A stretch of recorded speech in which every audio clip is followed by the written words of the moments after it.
Study IQ IAS, अब तैयारी हुई अफोर्डेबल।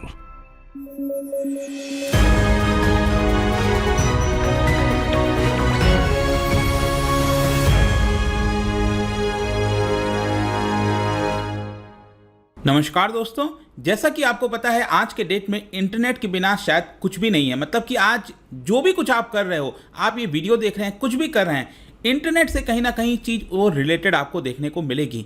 तो ये जो पूरी दुनिया है इंटरनेट की, इसमें बड़ी क्रांति आने वाली है, क्योंकि हम बात करने वाले हैं वेब 5 के बारे में। अगर आपको थोड़ा बहुत भी इसके बारे में पता हो तो अभी तक वेब 1 इसके बारे में आपने सुना होगा, या फिर जो अभी करंटली चल रहा है वेब 2, वेब 3 की चर्चा हो रही है और बहुत ही जल्दी ये आ सकता है। लेकिन यहाँ पर वेब 5 की हम चर्चा करेंगे, क्योंकि आप देख सकते हो यहाँ पर Jack Dorsey announces web 5 a new platform built on bitcoin blockchain. ये सब कुछ मैं आपको बताऊंगा, लेकिन आपके एग्जामिनेशन पर्सपेक्टिव से भी ये काफ़ी इंपॉर्टेंट हो जाता है, क्योंकि अभी रिसेंटली यूपीएससी का अगर आपने देखा होगा पेपर प्रीलिम्स में, यहाँ पर एनएफटी के बारे में भी पूछ दिया था। ये सब कुछ हम डिस्कस कर चुके हैं अपने यूपीएससी प्रीलिम्स के अंदर, लेकिन एनएफटी जो है इसके बारे में एक अलग से वीडियो भी बनाया था। तो इस तरह का जब भी टेक्नोलॉजी से रिलेटेड कुछ ना कुछ बड़ा बदलाव होता है, कुछ खबर में रहती हैं, तो वो आपको इसके बारे में पता होना चाहिए। तो चलिए आगे बढ़ते हैं, लेकिन उसके पहले ध्यान रखना है आपको, अगर आप यूपीएससी की तैयारी कर रहे हैं, अगर आप कोई कोर्स लेना चाहते थे, तो आपके लिए एक बहुत अच्छा मौका है, क्योंकि अब आप घर बैठकर जो लाइव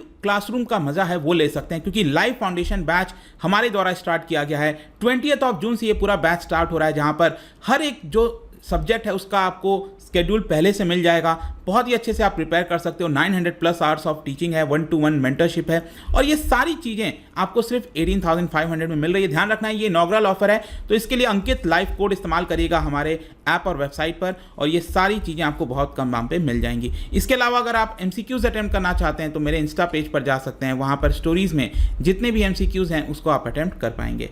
चलिए शुरुआत करते हैं, और सबसे पहले देखते हैं एग्जैक्टली अभी हो क्या रहा है, हम इसकी चर्चा क्यों कर रहे हैं। जैसा कि आपको पता होगा, फॉर्मर ट्विटर CEO काफ़ी चर्चा में रहते थे पहले, लेकिन उन्होंने अपना जो पद है CEO का वो छोड़ दिया। जैक डॉर्सी ने रिसेंटली अनाउंस किया है एक नया डिसेंट्रलाइज्ड वेब प्लेटफॉर्म। डिसेंट्रलाइज्ड का मतलब ही आप समझते हो कि ऊपर से जो चीज़ें कंट्रोल होती थी वो अब वो कंट्रोल ना होके नीचे के स्तर पर आ जाए, आप उसको खुद कंट्रोल करो। तो डिसेंट्रलाइज्ड वेब प्लेटफॉर्म जिसका नाम होगा वेब 5, और इसका मेन एम यही है कि जो भी डेटा आज हम जनरेट करते हैं, आप ये वीडियो देख रहे हो तो अपने आप में एक डेटा जनरेट हो रहा है। कुछ भी आप करते हो एज एन इंडिविजुअल, जो भी कुछ है आप उसके ओनर होगे। आपका डेटा किसी भी पर्सन के पास, किसी भी थर्ड पार्टी के पास नहीं जाएगा, ये मकसद है। अभी और अच्छे से चीज़ें आपको समझ में आ जाएंगी, लेकिन सबसे पहले तो हमें ये समझना है कि वेब 5 के पहले ये वेब 1 क्या है, वेब 1 2.0 क्या है। ये सारी चीज़ें देखो, सबसे पहले क्या था, जब इंटरनेट की शुरुआत हुई थी तो वेब 1 आया। इसके नाम का ही मतलब हो गया फर्स्ट जनरेशन, जो कि ग्लोबल डिजिटल कम्युनिकेशन नेटवर्क में एक बड़ी क्रांति थी उस समय। और बेसिकली इसको रेफर किया जाता है एज अ रीड ऑनली। मतलब पहले क्या होता था, जब इंटरनेट का शुरुआत हुआ तो आपको कोई भी इंफॉर्मेशन लेना है तो आप सिर्फ उस इंफॉर्मेशन को ले सकते थे, आपको इंफॉर्मेशन सेंड करना चाहो वो नहीं होता था पहले, इसीलिए इसको रीड ऑनली कहा जाता था। ये एक पैसिव एंगेजमेंट था, मतलब आपको जो भी सर्च करना है, जो भी कुछ आप लेना चाहते हो आपके पास आ गया। आप कोई चीज़ सेंड करना चाहते हो, कम्युनिकेट करना चाहते हो, वो चीज़ें नहीं हो पाती थी। तो पहले का जो समय था उसको वेब 1 कहा जाता था, ठीक है। फिर नेक्स्ट स्टेज आया जिसको वेब 2.0 बोला गया इसके इवोल्यूशन में, और इसको बोला गया रीड एंड राइट इंटरनेट, जो कि आज के प्रेजेंट डे में हम देखते हैं ना, वो यही है वेब 2। वर्ल्ड वाइड वेब की जब हम बात करते हैं तो इसमें आप सर्वर के साथ, यूजर्स के साथ कम्युनिकेट कर पाते हैं इजीली। सोशल वेब के अंदर एक काफी बड़ा ये क्रिएशन है, तो इसी को वेब 2 बोला जाता है, ठीक है। ये तो हम समझ गए, लेकिन जाहिर सी बात है कि जो भी आज हम कर रहे हैं उसमें एक बहुत बड़ा डेटा इज न्यू ऑयल, इस तरह के टर्म इस्तेमाल किए जाते हैं। जो भी आप करोगे उससे डेटा जनरेट होगा, तो वो डेटा जा कहाँ रहा है, एक बहुत बड़ा प्राइवेसी का कंसर्न आ गया है। इन्हीं सारी चीज़ों को देखते हुए अब यहाँ पर वेब 3.0 की बात होने लगी है। ध्यान रखिएगा, अब ये वेब 3.0 आया नहीं है पूरी तरह से, लेकिन ये एक इवॉल्विंग टर्म है, इवॉल्व होता रहता है, और धीरे धीरे ये आप उसको ग्रास्प करते जाओगे। मतलब कि वेब 3 बेसिकली क्या है, एक नेक्स्ट जनरेशन ऑफ इंटरनेट है, जहां पर रीड राइट प्लस एग्जीक्यूट ये आप कर सकते हो, जहां पर डिसेंट्रलाइजेशन इसका एक बहुत इंपॉर्टेंट पार्ट है। डिसेंट्रलाइजेशन का सिंपल अर्थ हुआ कि आप जो भी डेटा क्रिएट करो आप उसको ओन कर रहे हैं। एक सिंपल सा मैं आपको अर्थ बताता हूं, मतलब इसमें इंटरमीडियरी नहीं होता है। फॉर एग्जांपल आज के डेट में आप ट्विटर पर हैं, गूगल पर हैं, कई सारे गूगल मेल हो गया, आप इंटरनेट पे चैट करते हो ना किसी के साथ, तो एक थर्ड पार्टी उसमें इन्वॉल्व होगा, एक बीच में कोई ऐप होगा, कुछ होगा जो कि आप और दूसरे यूजर्स के बीच में दोनों को कनेक्ट करता है, राइट। तो ये तो वेब 2 हो गया। अब वेब 3 क्या है? बेसिकली यहां पर इंटरमीडियरी की जरूरत नहीं है। यहां पर जो भी आपका डेटा जनरेट होगा वो उसमें इंटरमीडियरी कोई नहीं आएगा। आप ध्यान रखना, मैं वेब 3 पर ही हूं अभी। अब वेब 5 तो मैं आपको और बताऊंगा क्योंकि थोड़ा सा कॉम्प्लिकेट हो जाता है इसमें डिफरेंस निकालना। तो वेब 3 बेसिकली आर्टिफिशियल इंटेलिजेंस से ड्रिवन होगा, मशीन लर्निंग से ड्रिवन होगा, जहां पर मशीन जो है वो इंफॉर्मेशन को इंटरप्रेट करेगा लाइक ह्यूमंस। जैसे कि हमारे अंदर क्षमता होती है कि हम चीज़ों को इंटरप्रेट कर पाएं। अभी रिसेंटली गूगल का आर्टिफिशियल इंटेलिजेंस यहाँ पर उसको सेंटिनल डिक्लेयर कर दिया गया। कहने का मतलब है कि उसके अंदर फीलिंग है, वो हमें समझ सकता है। तो इस तरह की जो चीज़ें हैं ना वो बेसिकली वेब 3 के अंदर आ जाती हैं। लेकिन अब क्वेश्चन आएगा, तो ये वेब 3 तो समझ रहे हैं हम, लेकिन ये वेब 5 क्यों आ गया अचानक से? वेब 5 है क्या? देखो क्या है ना, जैक डॉर्सी जो फॉर्मर ट्विटर के सीईओ हैं, उनकी एक बिटकॉइन बिजनेस यूनिट है जिसका नाम है TBH, द ब्लॉक हेड। ये उनके एक बिजनेस यूनिट का नाम है। उन्होंने यहां पर वेब 5 को बनाने की कोशिश की है और ये कह रहे हैं कि हम इसकी तरफ आगे बढ़ रहे हैं। और इसका मेन एम ये है कि again building an extra decentralized web. मैंने आपको क्या बताया, वेब 3 के अंदर ये ऑटोमेटिकली डिसेंट्रलाइजेशन है, आप चीजों को कंट्रोल कर पाओगे। लेकिन यहां पर एक एक्स्ट्रा डिसेंट्रलाइजेशन वेब की बात कही जा रही है, जहां पर आपका कोई भी डेटा, कोई भी आइडेंटिटी, कुछ भी रिवील नहीं होगा।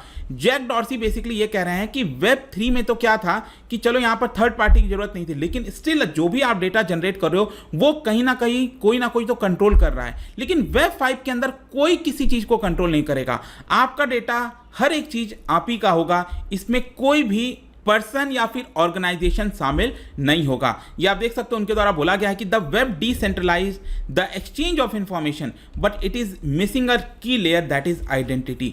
जैसे कि यहां पर कुछ एग्जांपल्स वगैरह मैं आपको आगे बताऊंगा, लेकिन एक सरल शब्दों में आप यूं समझिए कि वेब 5 बेसिकली क्या है, वेब 2 प्लस वेब 3 जो भी मैंने आपको बताया था उसी को ही आप मिक्स करके टोटल ऐड कर दो तो ये आपका वेब 5 बन जाता है। बोथ वेब 3 एंड वेब 5 दोनों में यहां पर internet without threat of censorship है। मतलब कि यहां पर गवर्नमेंट का रोल नहीं होगा, बिग टेक कंपनीज का रोल नहीं होगा। यहां पर गवर्नमेंट आपके डेटा को कंट्रोल नहीं कर सकती। आज के डेट में क्या होता है, कहीं पर कुछ होता है तो गवर्नमेंट जो इंटरनेट को बंद कर देती है, आप चीज़ों को इंटरनेट नहीं कर पाते। लेकिन वेब 5 और वेब 3 में ऐसा नहीं हो सकेगा, आप चीज़ों को कंट्रोल करोगे। लेकिन जैक डॉर्सी का यह कहना है कि जो वेब 3 है ना वो पूरी तरह से डिसेंट्रलाइज नहीं है। इस डेटा को अभी भी कुछ कैपिटलिस्ट लोग मिलकर कंट्रोल कर सकते हैं, कुछ लिमिटेड पार्टनर्स लोग हैं जो कि कंट्रोल कर सकते हैं, लेकिन वेब 5 के अंदर कोई उस चीज को कंट्रोल नहीं कर सकता। अब यहां पर आपके मन में अभी भी बहुत डाउट होगा, तो इसी की वजह से यहां पर जैक डॉर्सी की जो कंपनी है, जो यूनिट है, उन्होंने यहां पर कुछ एग्जाम्पल दिए। जैसे कि एक एग्जाम्पल दिया, एक लड़की है एलिस, ठीक है, वो बेसिकली एक डिजिटल वॉलेट है उसके पास जो कि उसकी सारी आइडेंटिटी, सारे डेटा, हर एक चीज मैनेज करती है। मतलब एक डिजिटल आइडेंटिटी बन जाएगा, जैसे हमारे देश में आधार हो गया, एक आईडी टाइप का हो गया आपका, राइट। वैसे ही इंटरनेट की दुनिया में एक डिजिटल वॉलेट जो है वो क्रिएट हो जाएगा। इस डिजिटल वॉलेट में आपकी जीवन की हर एक चीज आप कह सकते हो उसके अंदर है। आपकी जो भी आइडेंटिटी है, जो भी डेटा है, उस डिजिटल वॉलेट में है। और ये डिजिटल वॉलेट एक प्रकार से ब्लॉकचेन से लॉक्ड है। तो मैंने आपको बताया ना ब्लॉकचेन का क्या रोल है कि इसको कोई खोल नहीं सकता, आपके अलावा कोई भी इसको एक्सेस नहीं कर सकता, ये पूरी तरह से सिक्योर है। तो ये डिजिटल वॉलेट ही सब कुछ फिर आपका कंट्रोल करेगा।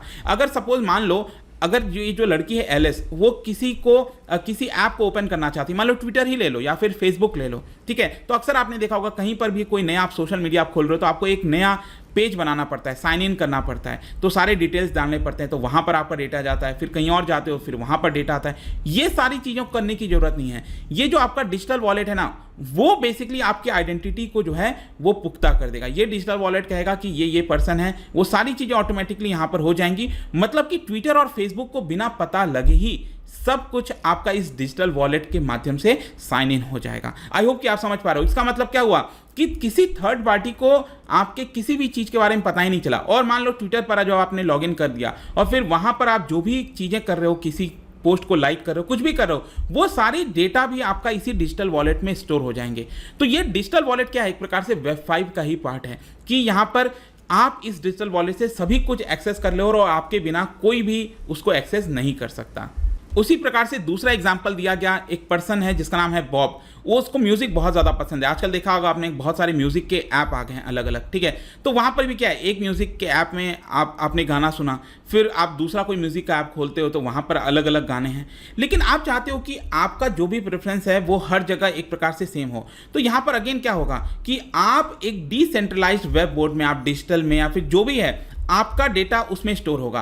तो आपने जो भी मान लो गाना सुना, उसका डेटा इधर वॉलेट में स्टोर हो गया, फिर आप दूसरे ऐप में गए तो वो ऐप ऑटोमेटिकली ये वाला जो डेटा है वो वाले इस ऐप में फीड हो जाएगा। तो जो आपका प्रेफरेंस यहाँ था, फिर दूसरे ऐप में भी आपका वही प्रेफरेंस आ जाएगा। लेकिन ये ऐप्स को पता नहीं चल पाएगा, आपका इन ऐप्स को आपका डेटा वो लोग नहीं ले पाएंगे, क्योंकि ये सब कुछ आपके इस पर्टिकुलर डिसेंट्रलाइज्ड मोड या वॉलेट के माध्यम से किया जा रहा है। तो ये भी एक एग्जाम्पल दिया गया। तो इसके बहुत सारे फायदे हैं, ऐसा जैक डॉर्सी बता रहे हैं। तो देखना होगा आगे क्या होता है, लेकिन कंक्लूजन में अल्टीमेटली आप देख सकते हो कि यहाँ पर यही कहना था जैक डॉर्सी का कि Web3 is merely an idea, जो कि अभी टाइम लग सकता है, और जो डॉर्सी का नया इवॉल्व प्लान है वो Web5 है।